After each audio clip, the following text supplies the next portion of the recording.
Out in the shop again. There's a few things that need corrected on this CP rail. There was a video about this and the modifications.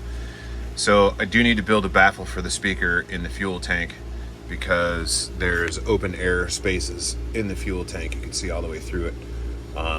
We're gonna plug those up so the sound is a little deeper. I'm very dissatisfied with the volume of the sound. The other thing is, when I wired this, I wired the headlights in series and they're not nearly bright enough. So we're gonna correct that. Let me pull them up here really quick, move some stuff out of the way. The other thing is, the rear lights are the same way, wired in series. I'm not very happy about that. But the ditch lights come on the back and flash while the front ditch lights come on. So what I'm going to do is rewire that so these ditch lights come on and stay on when it gets put in reverse. So just a couple modifications here, and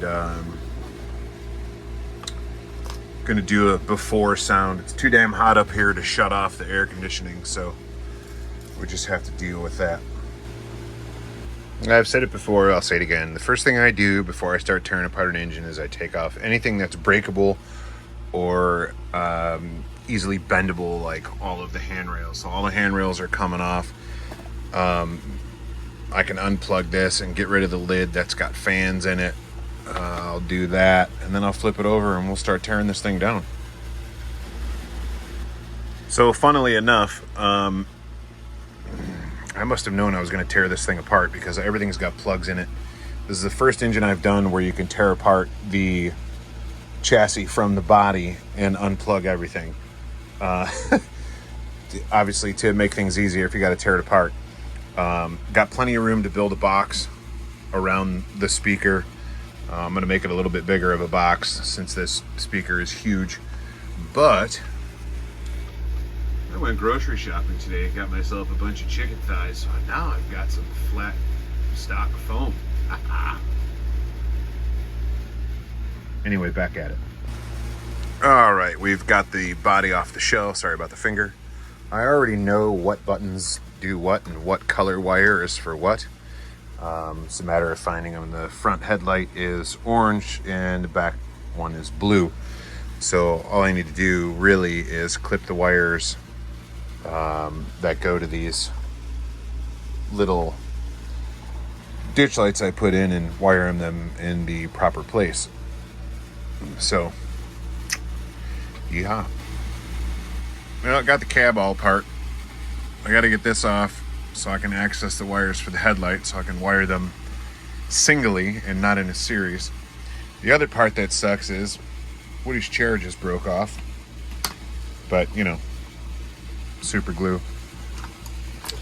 And on the flip side of this thing, I had glued the wires out of the way with hot glue, and I need to get to the rear headlight, which is here, which is no big deal. I did have to cut one red wire because I didn't have enough stretch to be able to pull the cab off, but that's a butt ton of wires coming through there.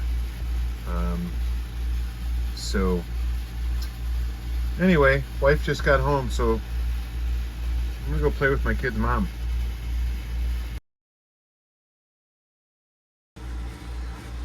All right, got the cab back together. Woody's glued back in. Let's test these lights. Why is that flashing? That's one of the running lights. The number boards come on when you turn the train on. Oh, let's see here. Let's check to see. We have cab light. Cab light is on. Okay. Front light. Oh yeah, that's much nicer now. A lot brighter. Cool. Beacon. Beacon still works.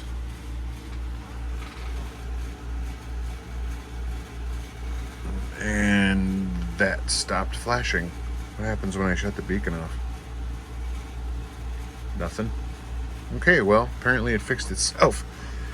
All right, now we got to work on the tail lights. So here, let me turn next page backlight on. Those lights come on now. And these are very, very dim. So we're gonna fix that. Whew, fun camera work. All right, just want to show you what I'm changing.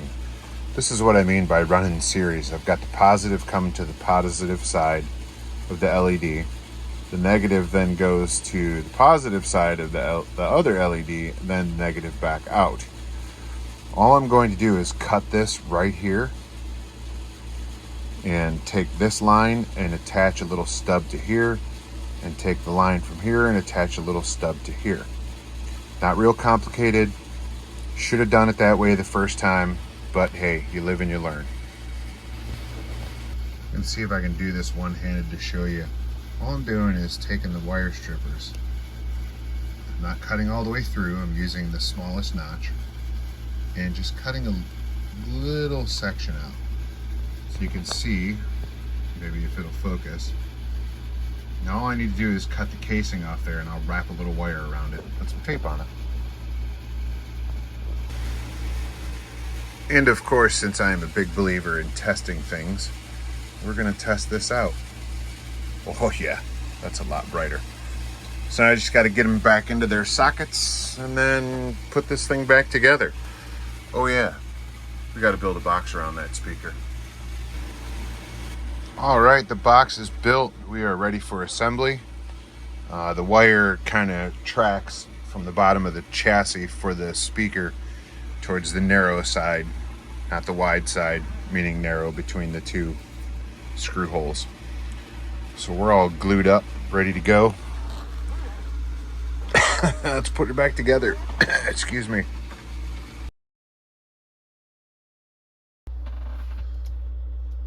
All right. New and improved headlights.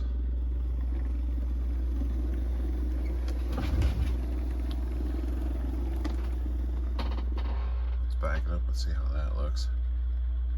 Oh, that is fantastic. Okay. Let's see if we can hear a difference in the sound. I'm going to edit in the before and then after. This is before sitting at idle.